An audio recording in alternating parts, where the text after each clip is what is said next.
নমস্কার বন্ধুরা। মিথ্যে ভালোবাসা আমরা চিনবো কেমন করে? দেখো, ইমিটেশনের গয়নাকে যদি গলায় ঝুলিয়ে সোনার গয়না ভেবে সবাইকে দেখিয়ে বেড়ায়, তো জিনিসটা কেমন হাস্যকর হবে না?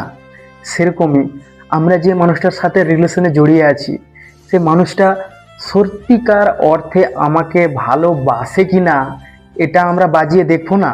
কারণ একটা রিলেশন মানে সারা জীবনের প্রশ্ন।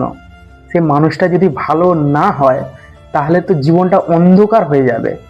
তাই তোমার ভালোবাসার মানুষটা তোমাকে সত্যিকার অর্থে ভালোবাসে কি না, আজকে আমি জাস্ট 5টা উপায় বলবো। এই 5টা উপায়ের একটা উপায়ও যদি মিলে যায়, তাহলে তোমাকে তোমার রিলেশনটাকে নিয়ে সতর্ক হয়ে যাওয়া দরকার। চলো, ফার্স্ট, নাম্বার 1। দেখো,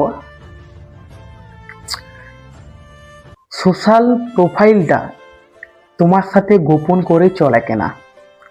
দেখো, আমরা যখন একটা রিলেশনে জড়াই বা কাউকে ভালোবেসে ফেলি, তখন কিন্তু আমাদের যে পার্সোনাল মোবাইল ফোন বা সোশ্যাল প্রোফাইল, আমরা কিন্তু সেই ভালোবাসার মানুষটার থেকে গোপন করে চলি না।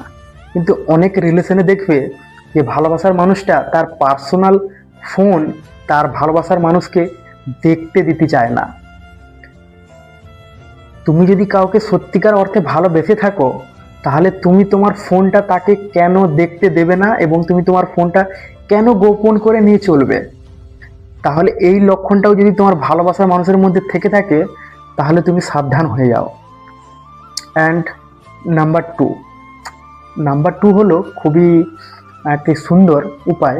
সেটা হলো যে তোমার ভালোবাসার মানুষটা তোমাকে নিয়ে ভবিষ্যৎ প্ল্যানিং করে কিনা।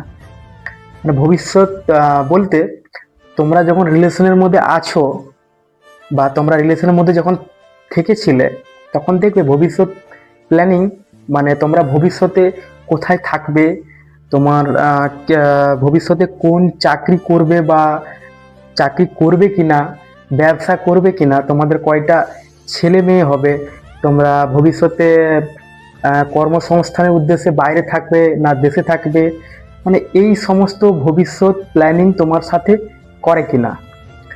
আমরা যখন সত্যিকার কাউকে মন থেকে ভালোবেসে ফেলি, রিলেশনের এই ভবিষ্যৎ প্ল্যানিং করাটা একটি মোস্ট ইম্পর্ট্যান্ট জিনিস।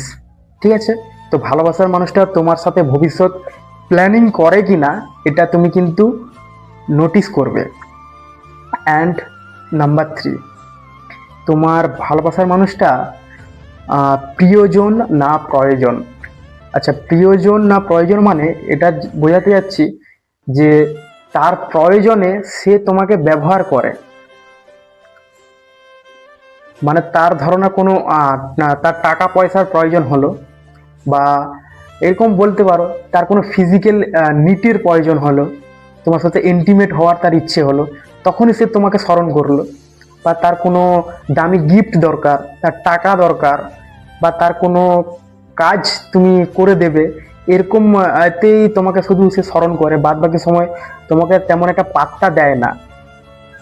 মানে তুমি তার প্রিয়জন না। প্রিয়জন হচ্ছে সেই যাকে কোনো কিছু ছাড়াই আমাদের ভালো লাগে, যার সাথে দেখা করতে ভালো লাগে, কথা বলতে ভালো লাগে, সে পয়সা দিক সময় দিক, কোনো কিছু ছাড়াই তার সাথে আমরা যোগাযোগ করতে স্বাচ্ছন্দ্য বোধ করি।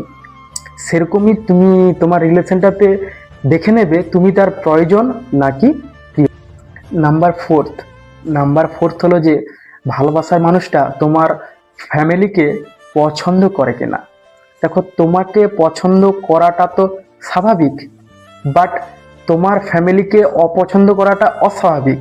কারণ যে তোমাকে ভালোবাসবে সে তোমার ফ্যামিলিকেও ভালোবাসবে, বাট তোমার ফ্যামিলিকে না ভালোবাসার পেছনে কিছু তার যুক্তিযুক্ত কারণ আছে কিনা।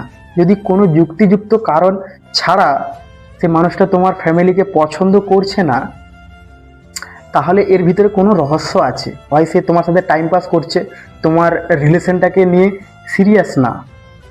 ওকে। অ্যান্ড নাম্বার 5 হলো যে ঝামেলা। সিম্পল, একটা রিলেশনশিপে যখন ঝামেলা হয়, কথা বন্ধ, দেখা বন্ধ, সব কিছু বন্ধ, 3 মাস 4 মাস বন্ধ থাকে, কারো 1 সপ্তাহ, যে কোনো সময়, কিছুটা সময় বন্ধ থাকে। ওকে, সেই বন্ধ হওয়ার পর সেই মানুষটা কতটা আগ্রহ নিয়ে তোমার সাথে যোগাযোগ করতে চায়, বা তোমার সাথে যোগাযোগ করতে না পেরে সে কতটা ব্যাকুল হয়ে থাকে। হয়তো তোমার সাথে রিলেশন নিয়ে কোনো ঝগড়া হয়েছে, তো সেই মানুষটা হ্যাপি আছে, তার কিছু যাচ্ছেও না, তার কিছু আসছেও না, তার কোনো ফেরাক পড়ছে না, অথচ তুমি গুমড়ে গুমড়ে মরছো, তোমার কষ্ট হচ্ছে, তোমার দুঃখ হচ্ছে, যন্ত্রণা হচ্ছে। তো এই লক্ষণটাও যদি থেকে থাকে তাহলে খুবই মারাত্মক।